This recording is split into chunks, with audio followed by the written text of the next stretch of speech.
Un leader ne guide pas par la parole, il guide par la trace qu'il laisse.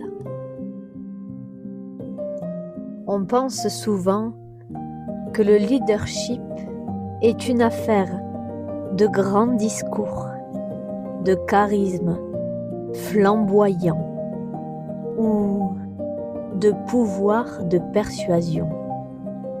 Mais la véritable force d'un leader ne résidait pas dans ce qu'il dit, mais plutôt dans l'empreinte indélébile qu'il imprime sur le terrain de la réalité. Aujourd'hui, nous plongeons au cœur de la dernière force de caractère, de la vertu de justice, le leadership. Bienvenue dans le rêve du colibri, le podcast qui invite à regarder la vie autrement, avec douceur, conscience et petits pas. Je suis Aude et ici, on parle de psychologie positive, de connaissance de soi et de chemin de transformation intérieure. Le leadership n'est pas un titre sur une carte de visite. C'est une force civique, une capacité à organiser l'action collective tout en préservant l'harmonie et l'équité. C'est la force de celui qui sait tracer un chemin où chacun trouve sa place, parce que sa propre boussole morale est impeccablement réglée. Un leader ne cherche pas à briller seul. Il veille à ce que la marche vers l'objectif soit juste, éthique et porteuse de sens pour tous. On utilise le mot leadership à toutes les sauces et on finit par le confondre avec des notions qui n'ont pourtant rien à voir. Pour laisser une trace juste, il faut savoir ce que le leadership n'est pas. On le confond souvent avec ces 4 choses. D'abord, on le confond avec le management. Le management, c'est un titre sur une porte. C'est gérer des plannings, des budgets, des dossiers. C'est utile, c'est nécessaire, mais ce n'est pas du leadership. Le manager tire son pouvoir de l'organigramme. Le leader, lui, tire son autorité de son caractère. On obéit au manager parce qu'on le doit. On suit un leader parce qu'on le veut. Ensuite, on peut aussi le confondre avec du charisme. Le charisme, c'est l'emballage. C'est cette étincelle qui attire l'œil. C'est très efficace pour ouvrir les portes, mais ça ne suffit pas pour diriger quand la tempête arrive. Le charisme brille, mais seul le leadership éclaire vraiment. On peut être un leader silencieux, réservé, mais posséder une force intérieure telle que personne ne remet en question votre direction. La troisième confusion se fait avec l'autoritarisme. Quelqu'un d'autoritaire confond cette force avec la puissance. Il utilise la peur ou la hiérarchie pour pousser les gens. Le leader, lui, ne pousse pas. Il tire. Il n'impose pas sa volonté. Il incarne une vision tellement juste que les autres ont envie d'y participer. L'autorité s'impose par le cri, la peur. Le leadership s'impose par la trace. Enfin, on confond aussi le leadership avec la popularité. Être populaire, c'est chercher à plaire. C'est dire ce que les gens ont envie d'entendre.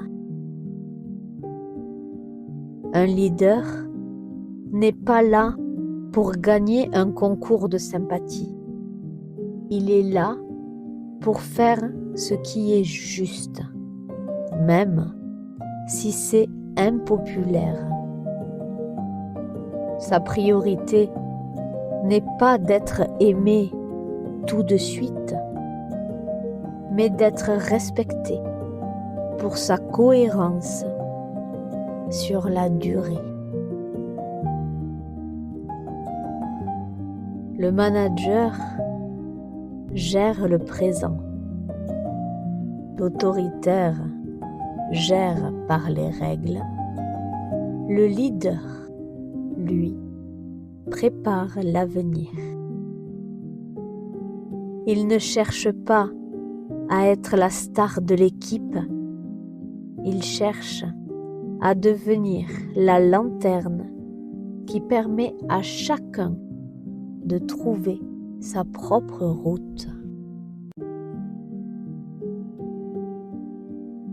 Dans le monde d'aujourd'hui, on nous apprend souvent que pour réussir, pour atteindre le sommet, il faut savoir trancher, être froid ou même accepter des dommages collatéraux.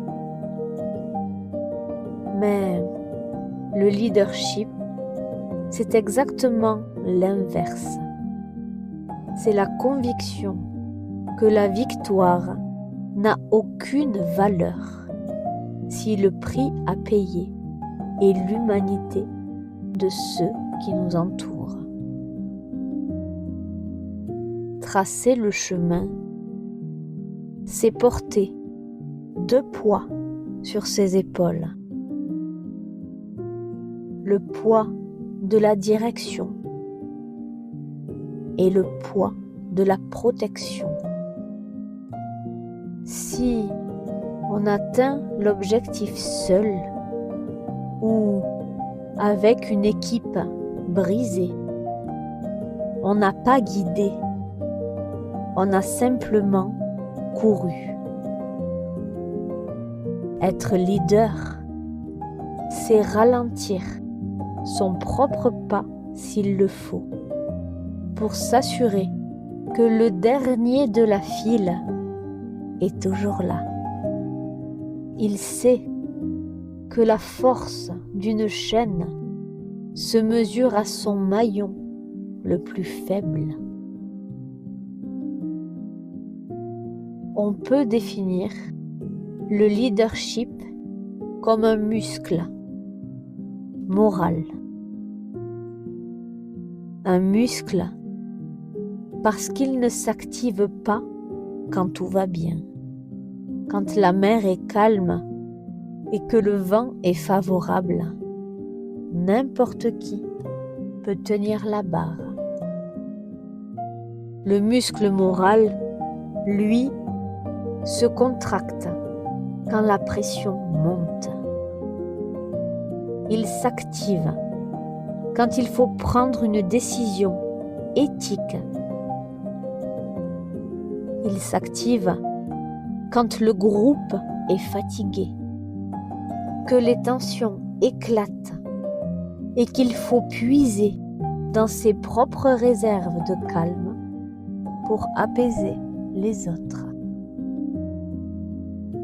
Il s'active surtout quand il est tentant de sacrifier un individu pour sauver les apparences ou les statistiques et que le leader dit « Non, on ne fait pas ça ici ». Comme tout muscle, cette force de caractère s'atrophie si on ne l'utilise pas. Chaque petite décision où on choisit la justice plutôt que la facilité. Chaque moment où on prend la défense d'un collaborateur au lieu de le laisser couler. On muscle notre leadership. On ne se prépare pas à être un leader le jour de la grande crise. On se muscle chaque jour dans l'ombre pour que le jour où le groupe aura besoin de nous, notre dos soit assez large et nos traces assez profondes pour les porter tous.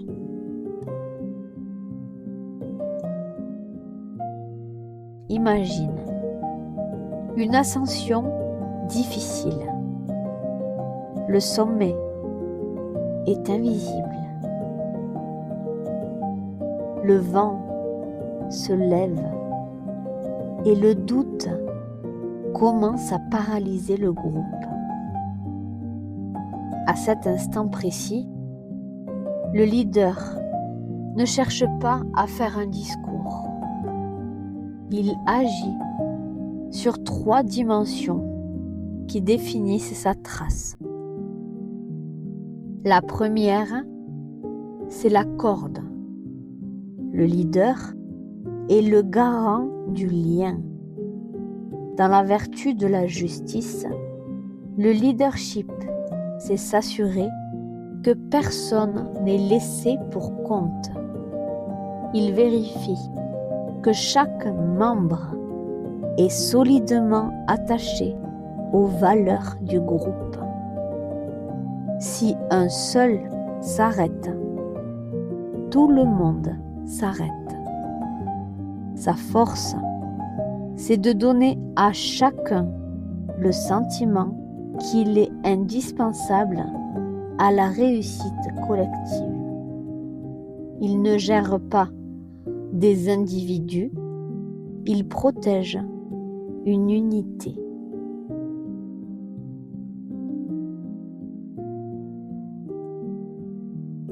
La deuxième dimension, c'est la lanterne. Quand tout devient flou, le leader est celui qui apporte la clarté. Il ne prétend pas que la tempête n'existe pas. Un leader est profondément honnête. Mais il allume une lumière intérieure, faite de conviction et de calme, qui permet de voir les 5 prochains mètres. Il transforme l'incertitude qui paralyse en une action qui mobilise. Son rôle n'est pas d'enlever la peur des autres, mais de leur montrer qu'on peut avancer avec elle. La 3e dimension, c'est la trace. C'est sans doute le point le plus crucial. Le leader ne reste pas derrière pour donner des ordres. Il passe devant. Il est celui qui enfonce ses bottes dans la neige profonde pour mâcher le travail de ceux qui suivent. Il teste la solidité du sol. Il prend le vent de face. Tracer, c'est une forme de sacrifice silencieux. C'est accepter de s'épuiser un peu plus pour que le chemin soit plus praticable pour les autres.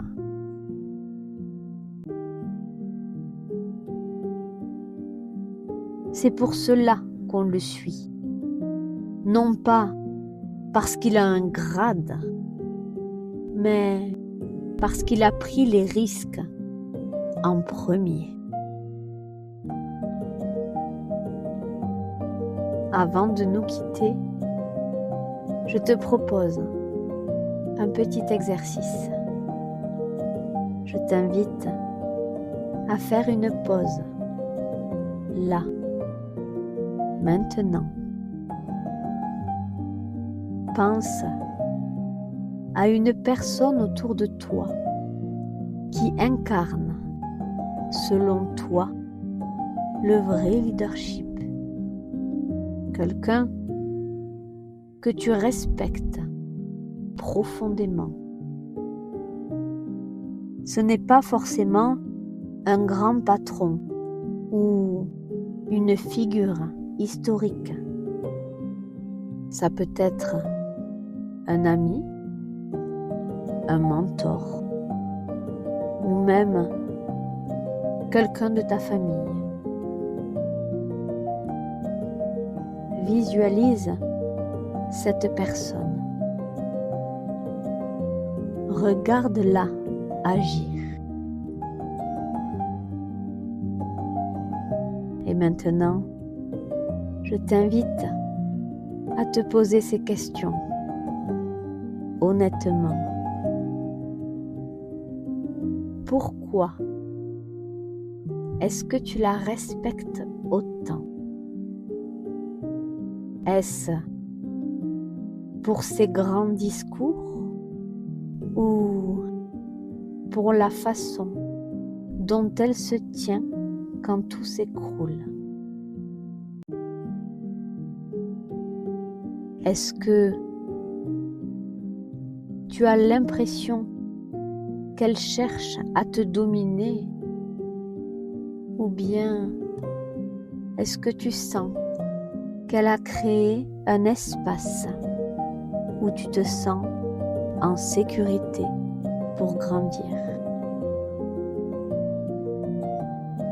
Si tu devais marcher exactement dans ses pas, là, maintenant, est-ce que tu te sentirais fier de la direction prise?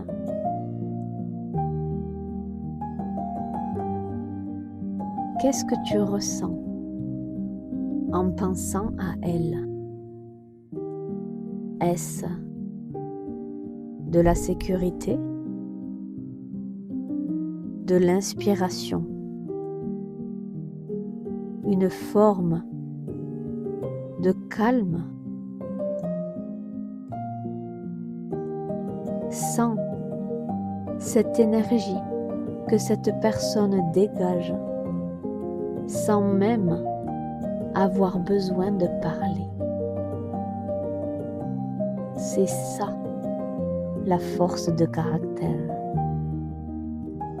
C'est ce qui reste quand elle quitte la pièce.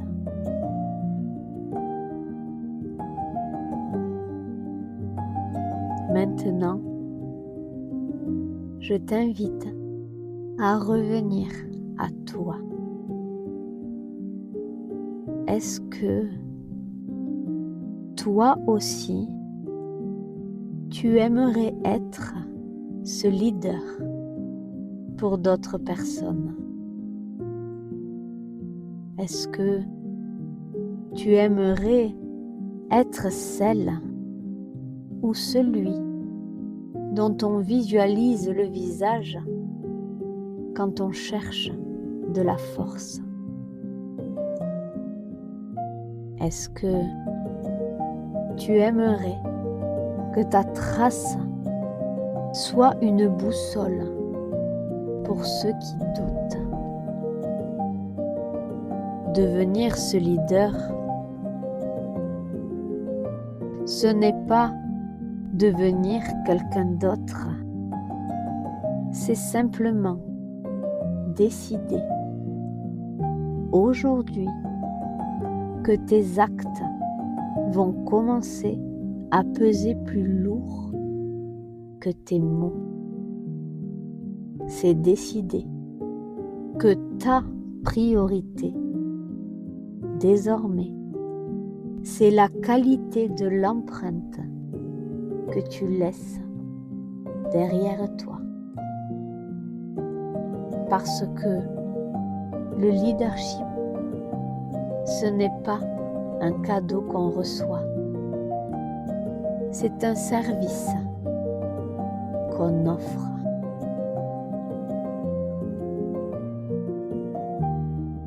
Merci d'avoir partagé ce moment avec moi.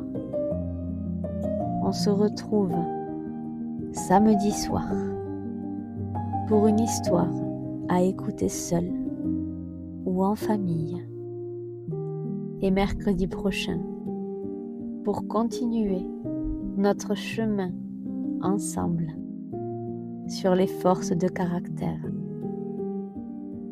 Si tu souhaites aller plus loin dans la rencontre de tes forces et que tu souhaites apprendre à vivre avec, j'ai créé un e-book, les 24 forces de caractère, un voyage au cœur de ce qui te rend unique.